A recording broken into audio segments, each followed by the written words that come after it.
Fala galera, tudo bem? Beleza?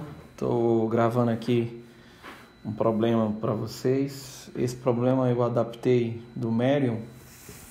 Ele é o problema 7.4 do livro do Merion. Ele traz um problema de força central, onde ele mostra uma força, um problema onde ele dá uma força, né? Ele dá um tipo de força que tem esse tipo de característica. Então a força nesse problema, ela é dessa natureza. Então ela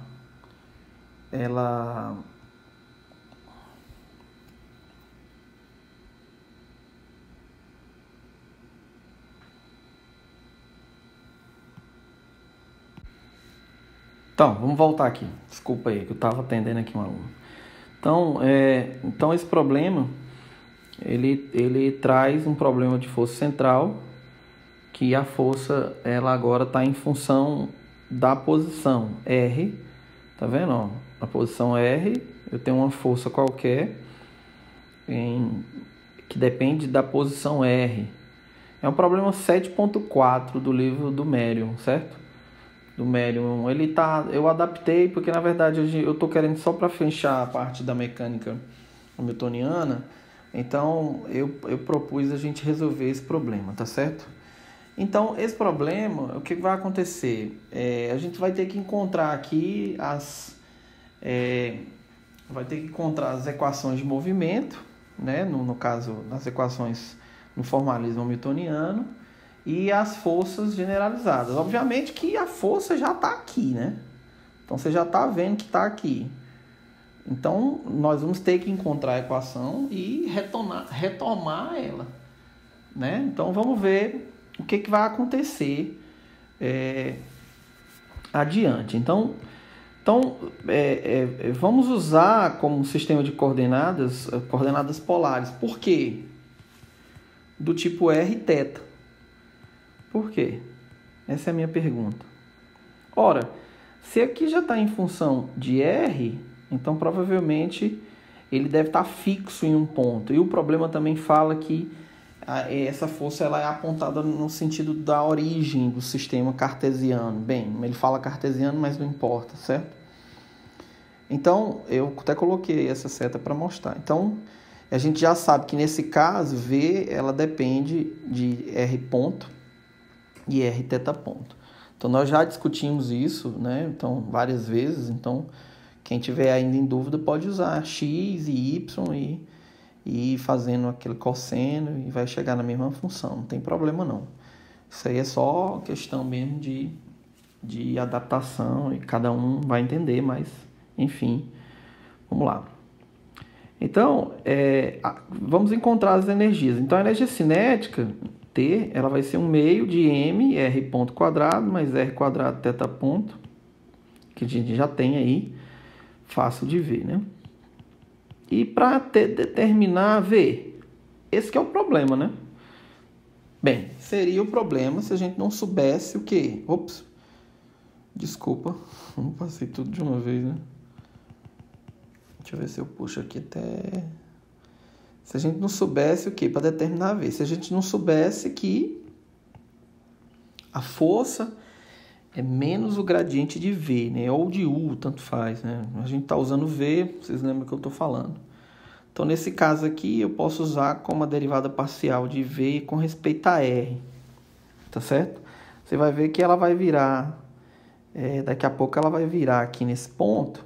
Ela vai virar uma derivada total, porque na verdade a força só está em função de R, né? Não tem θ, então vai ficar, eu coloquei assim só para didaticamente ficar mais correto.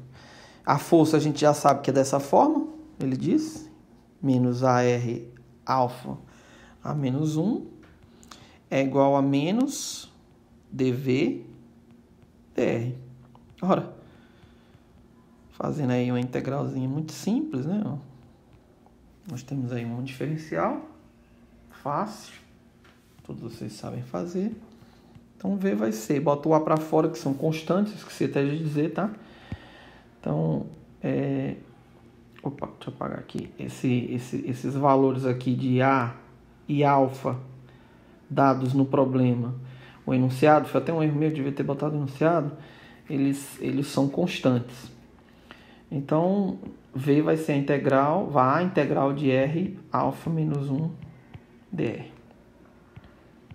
Variando de quanto? De 0 até R, ó. Por que é de 0 até R? Porque ele diz que passa pela origem. Então, vai de uma posição, né? Vai de uma posição qualquer, de uma posição da origem até uma posição R. Como se fosse uma barra fixa, né? Não tem esse problema. Então, R é alfa menos 1, é só somar mais 1, né?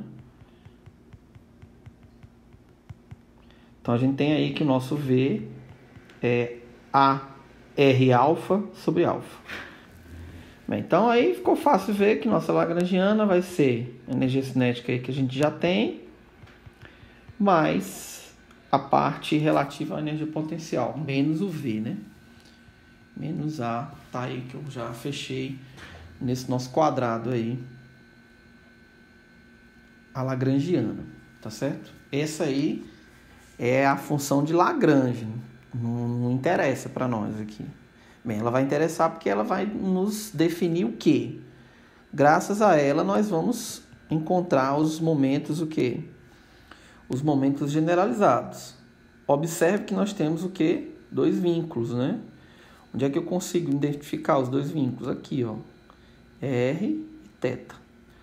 Então, nós vamos ter PR, que é a derivada parcial de L com respeito a R ponto. Então, eu sempre coloco aqui na frente, lembra que eu falei? Eu faço assim de novo, para que eu repito, para que essa derivada, quando eu fizer, apareça na frente aqui. Então, vai ser igual o quê? Fazendo essa derivada, MR ponto. Então, quem é R ponto? R ponto vai ser PR, momento de R, sobre M. Já Pθ é a derivada parcial de L com respeito a θ ponto. Então, eu repito também, ó. Isso é de mim, certo, pessoal? Isso aí cada pessoa faz o seu jeito. É o jeito que eu aprendi a fazer, que é mais fácil para eu entender. Né? Então, MR quadrado, θ ponto. Logo, quem é θ ponto? Vai ser o momento em θ, MR quadrado. Isso aí, nós temos agora aqui as nossas duas, né, equações da velocidade de R ponto e θ ponto. Viu que ficou simples, né, agora. Então, o que a gente tem que fazer? Então, a função de hamiltoniana, ela é T mais V. Então, vamos escrever T mais V. Vai ser 1 meio de M, R ponto mais R ponto θ, mais a alfa, R elevado a alfa. Observe que eu coloquei aqui, é proposital aqui ter colocado de roxo. Por que eu coloquei assim? Sabe? Porque como eu coloquei aqui, ó, não está escrito, né, na forma H de Q, P e T. Opa, vou voltar aqui. Não está escrito nessa forma. Faltou aqui. Vou até aproveitar para botar aqui um parênteses. Faltou aqui. Então não está escrito na forma correta a nossa função de Hamilton. Ela tá de uma forma escrita de forma errada. Então o que eu vou fazer? Ora, se aqui eu tenho R ponto quadrado e θ ponto quadrado, mas eu tenho aqui os valores que foram definidos, obtidas de quê? Dos momentos generalizados de Lagrange. Então fica fácil ver, repetindo aí, né? Desculpa aí aparecer esse V porque eu fiz uma cópia aí, mas eu vou apagar aí, pronto. Então nós temos que agora a minha função de Hamilton vai ser 1 meio de M, ó. Tô colocando eles de roxo de novo ao quadrado. Só fiz substituir, certo? Mais a alfa. Então, se eu fizer aí as devidas cortes aí eu posso escrever que a minha newtoniana é 1 sobre 2m, PR quadrado, Pθ quadrado, mais A sobre alfa, R alfa. Tá aí a minha hamiltoniana do problema, escrito realmente da forma correta, né? Então, fazendo só uma comparação aqui, se eu voltar aqui no slide anterior, hoje o César veio aqui na minha sala tirar uma dúvida e a gente falava exatamente disso. Ele mostrou aqui uma lagrangiana, né? Então, aqui, essa lagrangiana a gente chegou nela, obviamente, porque também foi dada a força do problema. Mas quando você encontra um problema que a lagrangiana é dada e você não consegue ver, por exemplo, a força de vínculo, como é que você faz para resolver esse problema? Foi isso que a gente discutiu hoje aqui, eu e o César. Então, você tem que partir para quê? Você tem que partir para a função de Hamilton. Então, você parte para a função de Hamilton, né? Você chega aí nessa parte, e aí você vai o quê? Que agora vê que ela tá aí, tá realmente perfeitamente definida nessa forma aí de Q, P e T. Né? Tá aqui o P, ó, e o Q, né, que é o R. Ou seja, as posições, na verdade, só a posição e os momentos. Tá certo? Então, agora eu posso encontrar as forças de vínculo. A força de vínculo em R vai ser quem? Vai ser a força que foi dada, né? Aquela lá da natureza de menos A, R elevado a alfa menos 1. Vamos ver se vai dar mesmo. Quem é a força? Quem é PR ponto? Então é menos H sobre 1R. Se a gente fizer isso aí, ó, você vai ver que é mesmo, né? Ou seja, que já era esperado. Não tem como não ser.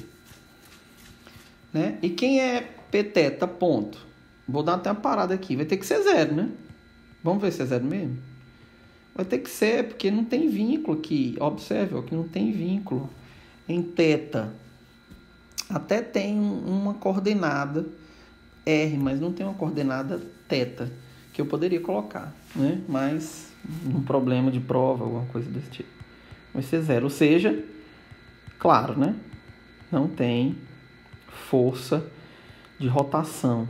Não há uma rotação aí gerando nesse tipo de problema. Tá certo? Então, esse era um problema que eu queria acabar. Eu acho que eu dou por satisfeito a parte da mecânica hamiltoniana. Eu acho que o mais complicado era realmente a gente mostrar como funciona essa abordagem. E eu acho que nesse problema, principalmente nessa parte... Deixa eu voltar aqui no slide anterior para explicar aqui, como eu havia dito para o César, né, anteriormente. Vou até mudar a corzinha da mão aqui. Então, essa parte aqui, ó, é importante ver que a lagrangiana aqui, no caso, a gente descobriu, mas muitos problemas a lagrangiana é dada e ele pede, por exemplo, a força de vínculo. Então, ele não vai dizer para você que você tem que usar não vai dizer que você tem que usar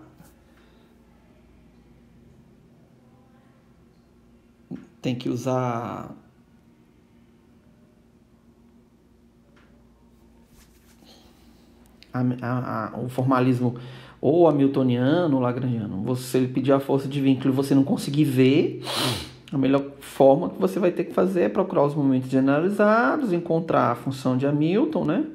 No caso, a função de Hamilton, como alguns chamam, e encontrar, derivar ela com respeito às posições, né, as coordenadas, e aí você encontra facilmente.